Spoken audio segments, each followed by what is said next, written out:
Hi everyone, today we will cover the latest news of the Russo-Ukrainian war. Let's begin with the new direction of Sumy region. Yesterday in my previous video I told you that Ukrainian forces have begun the evacuation of citizens of city Vorozhba and Bilopilia. They are the small cities in Ukraine with the population around 15,000 people, and they are located pretty close to the Russian border. The distance between the Russian border and those cities is around 10 kilometers, which isn't far away from the Russian border. Yesterday, the head of Ukrainian intelligence, Kirill Budanov, told that Russian forces will invade the Sumy region of Ukraine in 3 days, so the possible front will last like this. So the red line is the border of Sumy region and Russian regions such as Kursk, Belgrade and Bryansk. We still don't know the exact place of the Russian attack. It could be attack on city Sumy, it can be attack on Bilopilia, or it can be attack from the north on the Svesa, Yampil or Druzhba. Or maybe Russian troops will launch an attack on the southern part of region near the city of Velika Pisarivka. Previously, from that part of the Sumy region, Ukrainian forces have attacked Kozinka and Graivoron on the Russian side. The Ukrainian and Russian forces have been fighting near the city of Graivoron and Kozinka. Yet we can't be sure about the exact place of the Russian attack on the Sumy region, or probably it will be combined with another invasion in Kharkiv region, near the place where the Sumy and Kharkiv region connects. Who knows? Now let's move to the Kharkiv direction, where we've got lots of interesting news. So for the past 24 hours, Russian forces have captured Lukyantsy on the Kharkiv direction. This is a small village that located near Liptsy. And Russian troops have also captured the village Bugrovatka on the Vovchansk direction. Here the Russian troops are using their favorite tactic, close. So they have captured Bugrovatka. The next step is to cross the Vovchansk river and capture Prilipivka. Then they need to go to Liman, Sinelnikove, Vilcha, and from the right flank they need to capture Vovchansky Hutory, Pokalyane, Zibine, and they need to go to these fortified areas and move closer and closer to encircle Vovchansk, because from the northern direction Vovchansk is separated by the river Vovcha, which separates city on two parts. On the northern part, which is currently captured by the Russian forces, and the southern part, which is still controlled by the Ukrainian forces. So the current situation in the city looks like this. Previously, Russian forces have established control over the old airport of Vovchansk and mini market on the northern part of the city. Currently, all fightings are going in the city area, near the post stamp, near the kindergarten, and by the Soborna Street. From the unconfirmed sources, we received an information that currently Russian forces are controlling probably around this area in the city of Vovchansk. So only the southern part and a bit of the northern part is still controlled by the Ukrainian forces. Some unconfirmed Russian sources also told us that by morning of 15th of May they have captured the city hall of Vovchansk, which is located in the northern part of the city. In my opinion, in the next few days, Russian forces will cross river Vovcha, they will enter this area, then they will enter from the right flank Vovchansky Hutory, and they will move closer to the fortified areas of the Vovchansk. And in a few days they will capture new area with new villages, and city of Vovchansk will fall. Yesterday we also got an interesting news from the Kharkiv direction that none of the fortified areas were built across the Russian border, so there is no Ukrainian defense right here. The building materials are just laying on the ground and nothing were built. It reminds me of the situation west of Avdiivka, where there was built none of the normal fortified areas, just some small pieces of fortified structures west of Avdiivka, closely to the city of Progress, Zhelanne, Novozhelanne, Ptiche, Kalinove, and near Yasnobrodivka, Semenivka, Berdichi, Solovyovo, and other cities that currently are under control of the Russian Federation. It's hard to say what's gonna be next. It's hard to say where Russians will start their new offensives.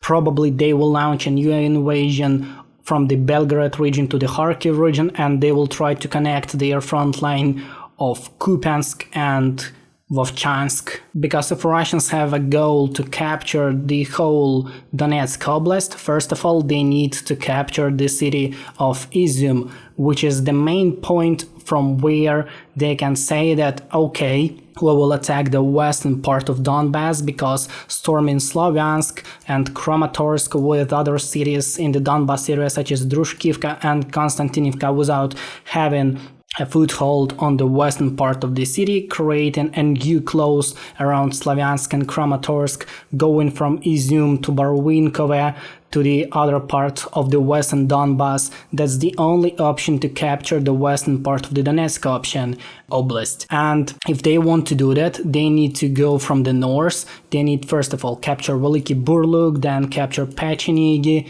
Chuguyev, and from that they need to go 1000 east to the Chakalovsky, Volokhiv Yar, and then move to the Izium. That will also collapse not only the western part of the Kharkiv region, but also that will help Russians to fully capture the area east of Oskal and the remaining part of Ukrainian side of Luhansk Oblast. That will also help to collapse the Siversk strategic point of Ukrainians, so the whole front line will move western around 30 or even 40 kilometers. That will create a huge problem for the Ukrainians, and that will recreate the front line of August 2022, but even in worse conditions. Also, I want to mention the Ukrainian reaction of the withdrawal of their troops from some parts of the Kharkiv region. Ukrainian command told us that our military moved to more advantageous positions in separate areas in the Lukyansk and Vovchansk region. So they tell us that, okay, those positions are bad and we are moving deeper and deeper to the Kharkiv Oblast. But the thing is, the border area was the most fortified one from the perspective of nature. There are a lot of high points, there are a lot of good areas to defend from the Russians that will come from the Belgorod region. But if we take a look on the deeps of the Kharkiv Oblast, we will see that the area there for defense is worse than we've got near the Russian border. So the whole situation creates a lot of question to the Ukrainian command staff. Now let's move to the Kupiansk side of the front line. So for the past 24 hours, positions of the Russian and Ukrainian army didn't change at all. They are staying on the same positions and waiting for the further advancements north of the Kharkiv region, because there is no reason to attack here and right now. Everyone is waiting for the better conditions to attack. Moving to Chasiv Yar, we've got lots of updates and lots of interesting information. So the Russian forces made a small advance near Bogdanivka and they have entered the eastern part of village Kalinivka, of which I told you in my previous video. So the Russian troops have entered Kalinivka, which is an important part of the Chasiv Yar defense. If Russians capture that village and they establish a control of that area, that will mean that the eastern part of the Chasiv Yar, which is called the Canal district, will be in the close from the southern side and from the northern side. That means that they will be trapped right here. So Ukrainian forces won't have the ability to go away from the Canal district, and they will have to withdraw right now, because if they don't withdraw right now from the Canal district, it means that Ukrainian forces will be encircled, because if Russians gain control here and here, it means that they will control all the roads, all the supply lines eastern of Siversky Donetsk Donbass Canal. So no one will be able to cross the canal from the eastern side of the city. Another update here we've got near Klishivka, where by unconfirmed sources Russian troops have captured this area of Klishivka, and they have also entered a small part of the canal from the south. In my opinion, in the nearest time, the goal of the Russian army will be to capture Andriivka back and to establish the whole control of the canal area right to the Ivanivsky and Chasiv Yar. So in the future, they will be able to cross the canal from a lot of sides, and Ukrainian forces won't have any free reserves to stop the Russian forces. So they will be able bypass the fortified areas of the canal and go and take Chasiv Yar in the larger close from the south and from the north. This operation is much harder than the operation of Avdiivka, and Chasiv Yar has a strategic meaning because if Russia captures the Chasiv Yar, it means that they will control the highest point of the western Donbass. That means that they will be able to see Konstantinivka, Alexeyevo Drushkivka, Drushkivka, and they will also open a road. Chasiv Yar is a huge supply line which connects lots of cities such as Bakhmut. It will connect the supply lines to the advance into Konstantinivka, to Alexeyevo Drushkivka, and that means that all these villages will fall apart. Moving to the Ocheretine region, the fights from the Russian side began to drop, so they are now stabilizing the front line near Ocheretine. They are bringing their reserves to this small city, which is the main hub of the Russian forces in the closest area. It's not only the control of the railroad, but it also means that Russian forces can open this flower and go in any direction they want. It can be Nova Alexandrivka, it can be Progress, Vovchansk, Sokil, or Novopokrovsk. They can move their flank eastern, they can move their flank western. So Ukrainian command needs to react really fast if they want to hold the front line and not make it collapse. Near the village Yasnobrodivka, Russian forces have captured some fields near the village, and now they are closer than ever to this village. Moving to Krasnohorivka, the situation and the city is falling apart because Russians have captured the main fortified area that was built in 2014 and 2015, 2016 by the Ukrainian forces because they thought that Russians will attack them from the east. So the city was defended from the east, but it wasn't defended from the south, from which Russians made their breakthrough a few weeks ago. Now they control the main factory of the city, so the situation is really bad for Ukrainians. All the supply routes are now controlled by the Russian forces, and now Ukraine needs to withdraw from the city because if they don't do this, the situation will get even worse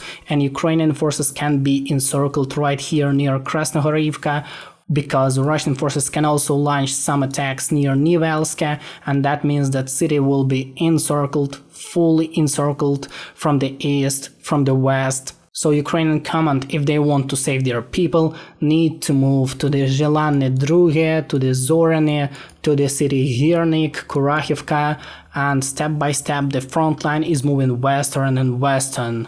And the next point of the Russian offensive on that front line will be Kurakhove. And in my opinion, the attacks on this city will be launched from the east because, as you can see, Ukrainians have built some fortified areas southern of the city because they thought that Russians will advance from the city Vuhledar, so they will withdraw step by step to this fortified area, but this only the question of time when they will move to the Kurakhove. And in my opinion, we will see the battles of this city probably in the second part of summer or probably at the beginning of the fall 2024. It all depends which point will be the main focus of the Russian offensive. If it will be Krasnohorivka, it means that we will see battles of Kurakhove pretty soon.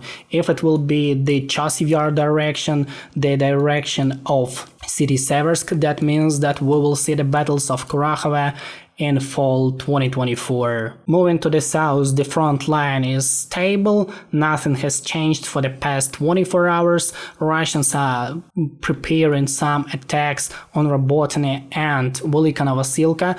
They need to capture the nearest villages to later be able to go closer and closer to the city, which also is an important strategic place and supply hub for the remaining part of the Ukrainian Donbass, because as you can see, all the roads leads to the Velika Novosilka from the west, from the south, from the east, from the north, and from the northeast to the city or village Shakhtarsk. So if Russians capture Velika Novosilka, that means that the main supply hub of Ukrainians of the southwestern Donbass will collapse. We also got some news from Kyiv, where Antony Blinken has arrived on 14th of May 2024. Here in Kyiv, he hinted to Ukrainian government that they need to strengthen the mobilization and they need to mobilize even more and more people to create new brigades and to stabilize the situation on the front line, because if they won't stabilize